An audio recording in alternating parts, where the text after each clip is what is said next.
This is Glenn Crawford. He's a college softball coach, and he looks like he's having a hard day. This is footage from a game on April 13th, 2019. Coach Crawford's Lander Bearcats are playing the Augusta Jaguars, and though this camera shot only features him for about 3 seconds, you could see him there doubled over, like he just ate bad seafood or was headbutted in the midsection by a wild ram. His team shares in his pain as they slowly and somberly... Wait a minute. What's the score?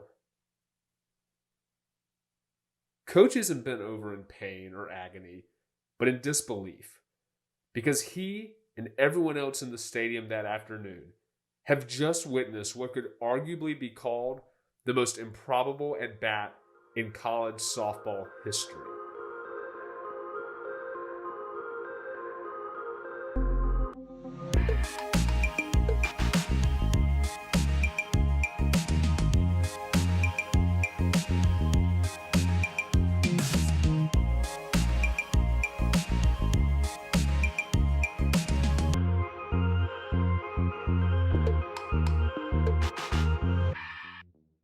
There are many traditions in the world of sports, and in amateur sports, one of the oldest is the idea of senior night.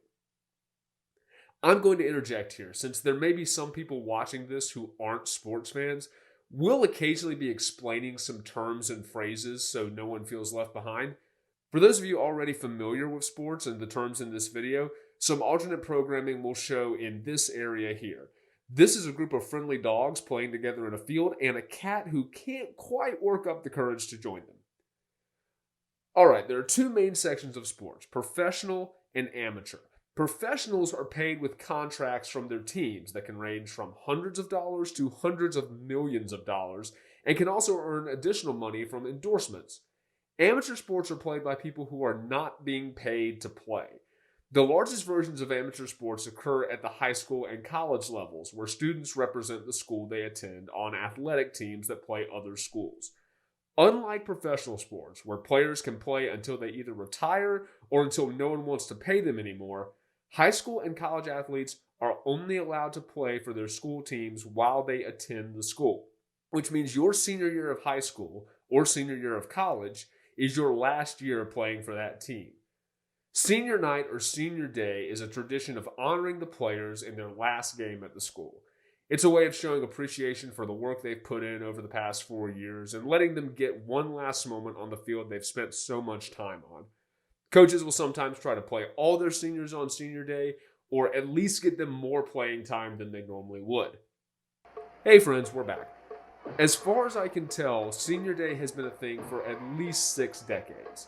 The earliest video footage I could find was from a ceremony at Mingo High School in Ohio, and the thing that struck out to me, aside from the earliest usage of Instagram's sepia filter and the problematic nickname of the school, is how similar this looks to senior day ceremonies today. For contrast, take a look at Rankin High School in Texas and their senior day ceremony from October. So many innovations have been discovered over the past 62 years. The internet, DNA sequencing, pet rocks. And yet senior days have gone seemingly untouched. They're dinosaur bones, buried deep in a barren desert with no one around for miles. By the way, Mingo figured out the error of their ways, and in 1993, after consolidating with Wintersville High, the newly formed Indian Creek High School changed its nickname to... The Mingo ceremony isn't even the oldest ceremony on record. I came across a written account of Neshaminy High School in Pennsylvania and Senior Day 1950, which was held at 10 o'clock on Thanksgiving morning prior to a football game against Bensalem. They actually played the Thanksgiving morning game until 1960, when the game was moved to 2 in the afternoon, which gave everyone time to enjoy Thanksgiving lunch before heading to the stadium to cheer on their beloved... Oh, come on! So this is senior day for Lander University softball in 2019, and it's going very well. Lander has built an 11-0 lead, and strangely enough, it's been done almost entirely by seniors. Kelly McCormick obliterated the very first pitch she saw for a home run. Chandler Carey drove in a run. Brianna Sorrento knocked in another 2. Jamie Pizell came off the bench and brought home 2 more. And now, with Lander in total control, Coach Crawford has one more senior he wants to get in the game.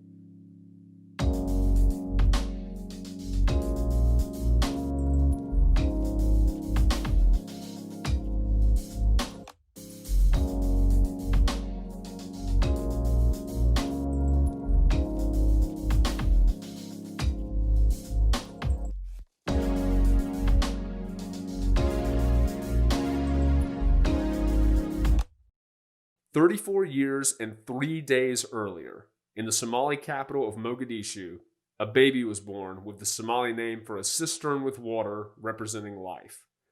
Cisterns are basically large wells that catch and store rainwater, and they're usually found where it doesn't rain often. Unlike wells, however, they don't go nearly deep enough into the ground to pull water out. If you want the cistern to do what it's meant to do, sometimes you need a miracle to get it started."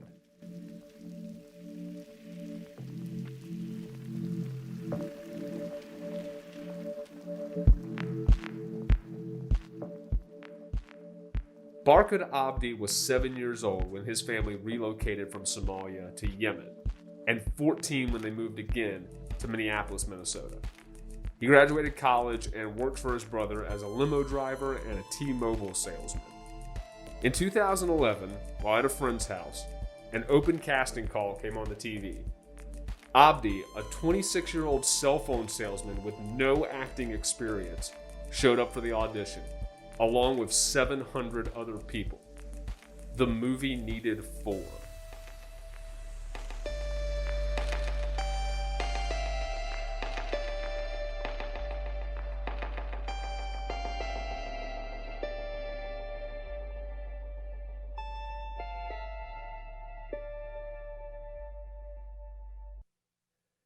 Lexi Griffin is a pitcher. Hey, me again, just so we're all on the same page. A pitcher in softball or baseball is the person responsible for throwing the ball to the batter. In baseball, pitchers rarely hit at the college level. It's more prevalent in college softball. You already saw Brianna Sorrento hit, and she was one of Lander's pitchers. But usually in college, a pitcher is there to do just that. Hitting just isn't something they have much experience with. It's June 6, 1944, and in Normandy, France, Operation Neptune, the largest seaborne invasion in history, is underway.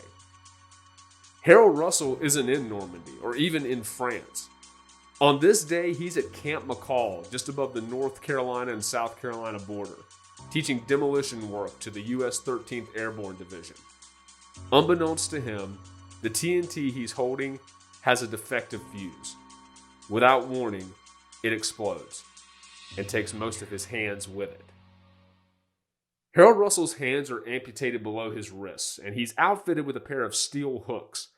He gets really good with the hooks, bragging that he can pick up anything with them except a dinner check. He's so adept at using them that the Army uses him as an example in a film about rehabilitating war veterans. He has no lines. It turns out there's another war veteran who sees his movie. William Wyler, who's just returned from a 4-year stint as a major in the U.S. Air Force. The 42-year-old Wyler is so impressed with Russell that he casts him in his next film, The Best Years of Our Lives. Harold Russell, whose only acting experience to this point is just going about his daily life and literally saying nothing, lands the role of Homer Parrish, a former high school quarterback turned petty officer who lost both his hands in the war. I'll do it for you. What's the matter? Think I can't spell my own name? No, I just thought that... I know, son.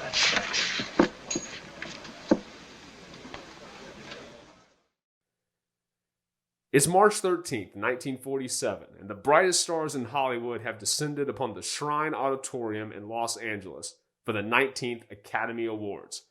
There's Jimmy Stewart. I loved him so much. Wait, Jimmy, wait, come back.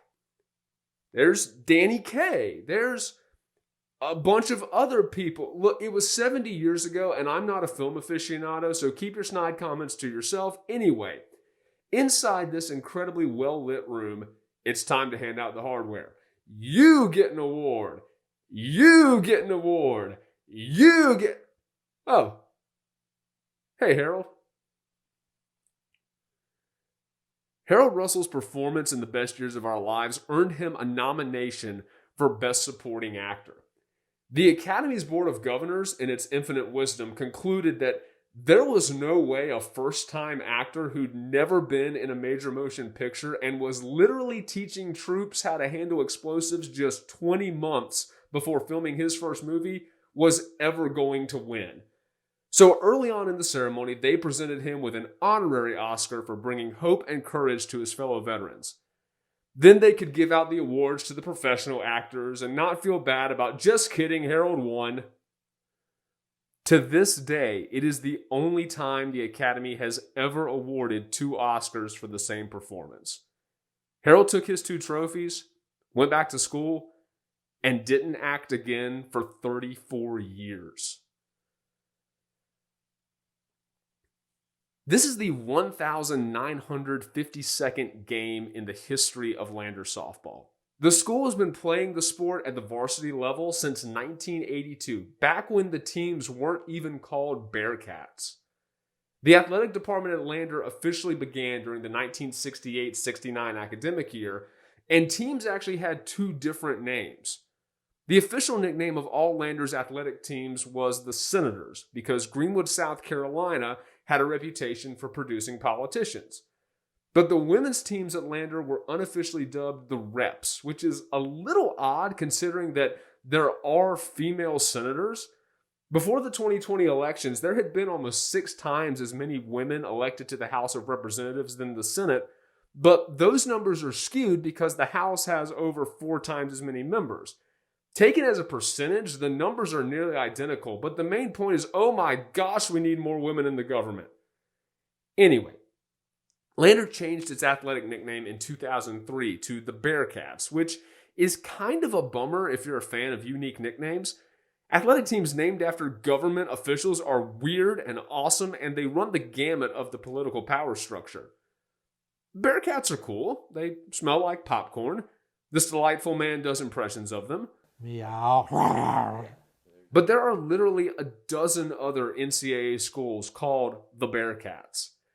This tangent was mostly just an excuse to introduce you to Northland College, an institution that I believe is the only school with 2 stellar athletic nicknames. Ladies and gentlemen, I present to you the Lumberjacks and the Lumberjills. I'm assuming at this point that you've figured out what's about to happen. If you haven't, don't feel bad. We love you. We're glad you're here, and we will get to it. First, I want you to look at some numbers with me. In the NCAA, the National Collegiate Athletic Association, the governing body for college athletics in the United States, there are 282 Division II softball teams and 295 Division I. There are technically 3 divisions in the NCAA, but the 2 reasons I'm focusing on Divisions 1 and 2 are thus. 1, student athletes in Division 1 and Division 2 have their eligibility requirements set by the NCAA. In Division 3, the school sets the requirements, and they can fluctuate among different institutions. The bigger reason is that Division 3 does not offer athletic scholarships, but Divisions 1 and 2 do. Obviously, every student athlete in the top 2 divisions doesn't get a scholarship. But if you're playing sports in Divisions 1 or 2, you are very likely playing with and against some people who were given financial aid to come to college because they are good at sports. Back to numbers. Let's say 20 players per team get at bats during a given college softball season. That number may be a tad high. Feel free to yell at me in the comments, but if we assume 20 players get at bats, that means in a given season, roughly 11,540 Division I and Division II softball players will get an at-bat. Of those 11,540, in 2019, 34 finished the season with a batting average of 1,000, meaning they got a hit every time they had a chance. There are some really cool stories in this group. Carly Plumlee homered in her first career at bat at North Greenville. Emma Miller at Davenport topped that. She hit a grand slam in her first collegiate at bat. Jordan Ware at Lubbock Christian smacked an RBI double in her only at-bat of the season, but that's not even close to the coolest thing about her story. In 2017, during fall break, Ware drove to Colorado to visit her boyfriend. During the 8-hour trip, her car drifted into the median. When she tried to turn the wheel, the car flipped 3 times, throwing her out. Ware woke up in the hospital with a broken pelvis and missing her spleen. Less than 18 months later, she was Lubbock Christian's starting pitcher on opening day for the 2019 season. 7 months after Jordan Ware's car crash, it's senior day for Cal State Northridge. The Matadors are 14 games below 500, and their conference has no tournament, so it's impossible for CSUN to get to the NCAA tournament. This is the last game they're playing in 2018, so it's the last game in the college career of their one senior, Savannah Horvath. That's her right there. She's the greatest home run hitter in Matador history. She's going to end her career with a ridiculous 50 career home run. Swings and hits it to deep left center field, and it's a walk-off home run to end the career of Savannah Horvath. 51. She ends her career with 51. Hitting a home run on senior day is incredibly special, but the senior day aspect is what makes this one special. If this had happened a week earlier, then Savannah Horvath would have just done something she'd literally done 100 times before in her college career. Hitting your 51st career home run on your senior day is amazing. But what if you hit your first? Has that ever happened? Thank you, NCAA Stat Database. The reliable data at our disposal goes back to 2013. Let's go digging.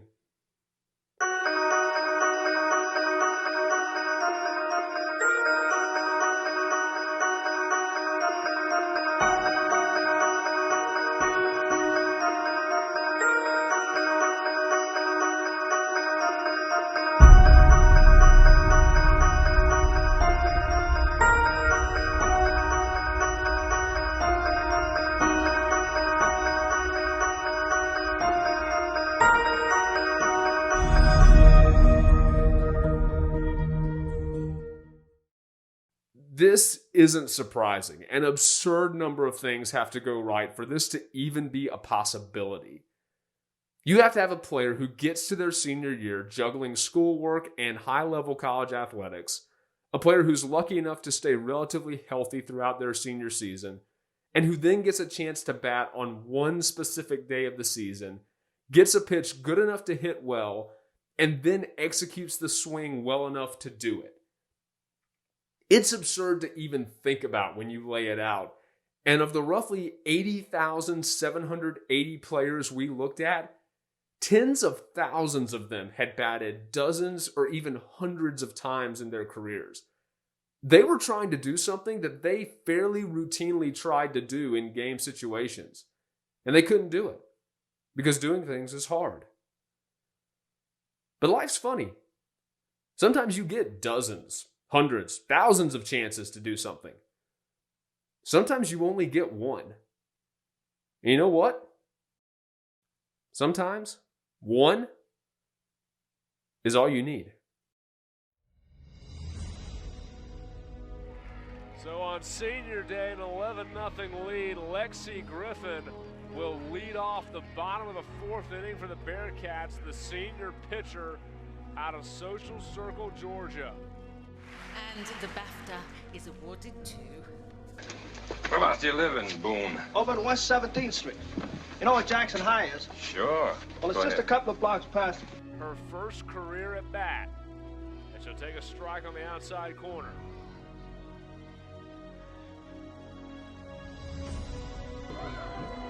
This is really something special. And you can just see it in the reaction.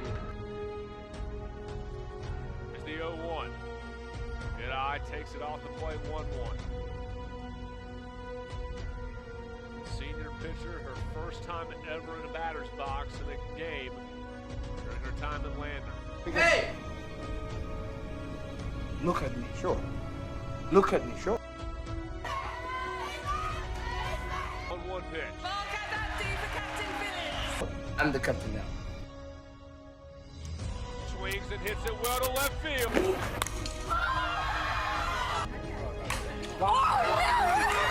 That ball is deep. That ball is gone. Lexi Griffin, her first career at bat, and she sends it over the left field fence.